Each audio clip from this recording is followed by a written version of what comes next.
real quick, but I know it's Doug's turn to talk. But how many times have you ran the Rolex 24? Did you like that race, or was it like I love the Rolex 24. I have raced it 4 times, nice?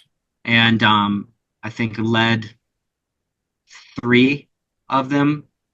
And I've raced the 24 Hour Le Mans twice and led both times and DNF'd both times. So Hey, can't win and it it's all. not even a DNF. It's not. They don't even classify you. It's did not classify because it's the only race in the world where no matter you could break on the last lap while leading every single lap, and if you don't cross the finish line, you did not classify as a finishing. And it's just like, wow. Where It's if like, you were in a prototype and led every lap and you were 3 laps up and then you broke, you would not be classified. So the next car, everyone who finishes the race finishes in front of you, no matter how many laps up you were. So it's one of those races where it's like the ultimate defeat if you just don't finish. But yeah, we've had the I've been fortunate enough to race with some great teams and have the highest of highs, but that's like a very big low when you can't even finish those races. It's a struggle. yeah, I can imagine. Sorry to put you on the spot with this one, but you've mentioned F1 and Josh mentioned F1. There's an ongoing dispute between Massa and F1 over how they handled a past scandal that ultimately was a deciding factor in Massa and losing that Hmm. championship. What are your thoughts on that regarding whether it's the right thing for him to do or not, Well, I mean, racing wise? Yeah. I think that what you're referring to is the same ruling that allowed Verstappen to beat Lewis, or the same thing like what Lewis is proposing to get that seventh title. Yeah. I think Yeah. this is right. Would change the rule that would also have him lose a title because Massa should win if that was the same. Is that correct? Think Or am it I was backwards because on of that?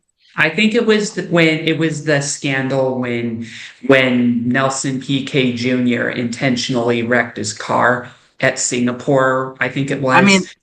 that's that's been going on for a long time. I mean, Ayrton Yeah. Senna did it, Alain Prost did it, Michael Schumacher did it to win the championship. Like they've all taken advantage of the rule set that F1 had and kind of sort of without coming out and saying it did the same thing. Like drove into people to not score any points. And some people overcame it and some didn't. So I don't know what the right answer would be. I like Massa and I wish he would have won the championship. I think he was a deserving driver to win the championship, but I would I would be in his shoes. I would be not as proud of a title that I won decades later because of a loophole or a rule change that happened. And then what happens if you open up that door can of worms and people look back in history and start changing things? I think, history is history for a reason. It's done, it's over. That's why we have a new racing season every year. And if they made those mistakes, they should fix those mistakes in the rule set for the next year. If a driver or a team exploits the rules, that should be fixed for the next year, and you can't go back in time and make those Yeah. changes. So I'm that's my opinion on it.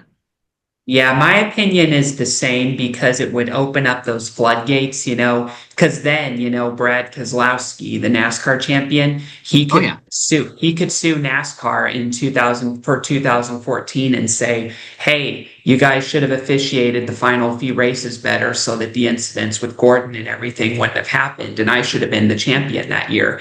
And then you could make the same argument with Matt Kenseth in 2015. He could sue and say, "Hey, I want those 2 races back since you guys should have penalized someone at Kansas." And then if he does, then it's like, "I'd sue you now for not winning the championship. Should have been right. champ that year." And then it could go back to like, Jeff Gordon 2014, and so on and so on. And it would just become a mess, Well, Yeah, and Yeah. if you go back and had consistent rule sets and point structures and stuff, then Yeah. people would have the different people would have won almost every championship. You know, like Jeff Gordon would have probably one or two more championships if they didn't have the chase and midseason, point stuff. It's based on the average. I think there was a year Matt Kenseth won the championship and never won a race. He wouldn't even be in the current, championship hunt if he did that. Yeah. No one can do that now. No one can get through the season and be a points leader by several hundred points but not win a race and then win the championship, which in my opinion, that's not a champion. Like a champion is someone that's when you have 30 races, it shouldn't be the guy who wins the most races unless he's also super consistent. It should be the person that is like the most consistent and plays the game correctly all year. Like And Kyle Busch, for example, he missed the first he half of missed the the chase exactly, but yeah. he was definitely strong enough in the points to fight for a championship. So those type of the chase and everything, I think it's kind of like I don't know. One of the things that made me a little disinterested in NASCAR over the last 10 years or something, and I watch a lot less NASCAR racing just because it seems like a wrestling rule set. It's kind of like, listen, we're losing fan base. We're losing interest in people. So let's spice it up a little bit. And it's kind of like, I don't know if you need to do that in motorsports. And if you do, then maybe you need to fix the product, the actual racing product, not fabricate something in the points or fabricate something in the rule set that makes it more interesting for fans, because it just confuses it, in my opinion.